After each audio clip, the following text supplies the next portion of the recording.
Lithuania announced that it was banning the transport of sanctioned goods through its territory to Kaliningrad, which the governor of Russian enclave estimates will impact 50% of all goods that are transported to the territory by rail. The Russian Foreign Ministry said if these restrictions aren't lifted, Moscow will retaliate.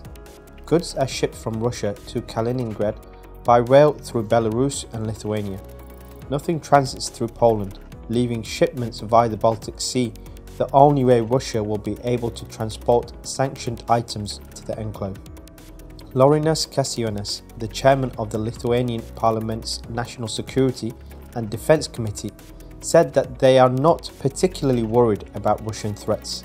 He said a military response is highly unlikely because Lithuania is a member of NATO. If this were not the case, they would probably consider it. Russian President Vladimir Putin used his address at the International Economic Forum to sharply denounce the West's response to Russia's invasion of Ukraine. A year and a half ago, speaking at the Davos Forum, I once again emphasized that the era of the unipolar world order is over. I want to start with this. It is inescapable fact. The unipolar world order, is over, despite all of the attempts to save it, to preserve it by any means possible. Change is the natural course of history. Putin reiterated his position that the Kremlin was forced to initiate the invasion of Ukraine, referred to in Russia as a special military operation, by the West's refusal to address Russia's legitimate security concerns. The West has fundamentally refused to fulfill its earlier obligations, he said. It is simply impossible to reach any new agreements with them. In the current situation, in the face of growing threats and risks for us, Russia's decision to conduct the special military operation was forced, unquestionably difficult, but forced and necessary. Whilst Putin has accurately predicted the end of America's unipolar moment, but it remains to be seen if it will be Russia who will be replacing the global superpower, who lacks any values or ideology to replace the global liberal order and capitalism. A poll conducted by Conda Research and Consultancy surveyed Turkish voters on their party preference for the June 2023 general election, and found that if elections were to take place now, the opposition Republican People's Party (CHP) led alliance would win. The AKP has been in power for 2 decades, winning successive elections, but the poor performance of the economy has caused a dent in the AKP's record, and for the first time in decades, the AKP's victory looks precarious. If these polling numbers are sustained, the AKP will have to increasingly suppress the opposition to beat them at the polls. The AKP is already using the courts to suppress popular candidates in the CHP who might challenge President Erdogan for the presidency. The CHP's Istanbul mayor Ikram İmamoğlu is under investigation for insulting public officials in a case that could bar him from politics.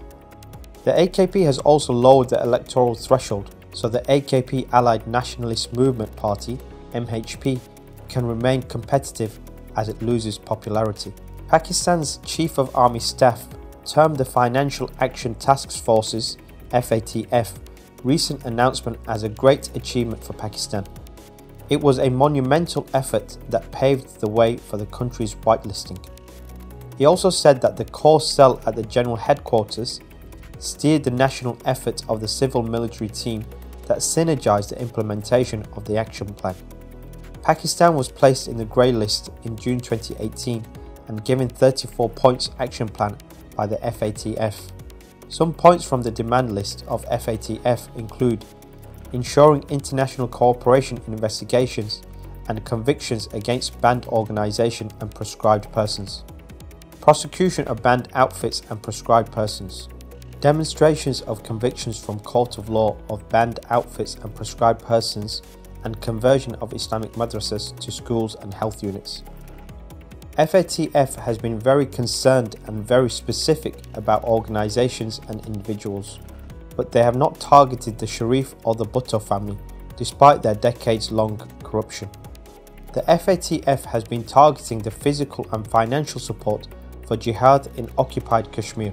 The list provided to Pakistan of banned organisations and persons were mainly those who were involved in jihad against Indian forces in occupied Kashmir, and also groups calling for a caliphate. Saudi Arabia's Crown Prince Mohammed bin Salman travelled to Turkey for the first time in years for talks with President Erdogan, aiming to fully normalise ties that were ruptured after the 2018 killing of Saudi journalist Jamal Khashoggi at the Saudi consulate in Istanbul. Erdogan welcomed MBS at the presidential palace in Ankara with a ceremony. In a statement following the talks, the two countries emphasised determination on ushering in a new period of cooperation in bilateral relations.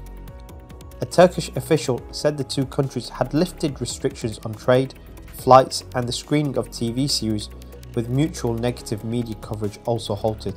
The visit had a large economic dimension as Turkey reels from inflation and Saudi Arabia attempts to modernise its economy. Both nations have a long history of pursuing a pro-US foreign policy, and whilst little has been discussed on the regional issues, this will be a major factor going forward.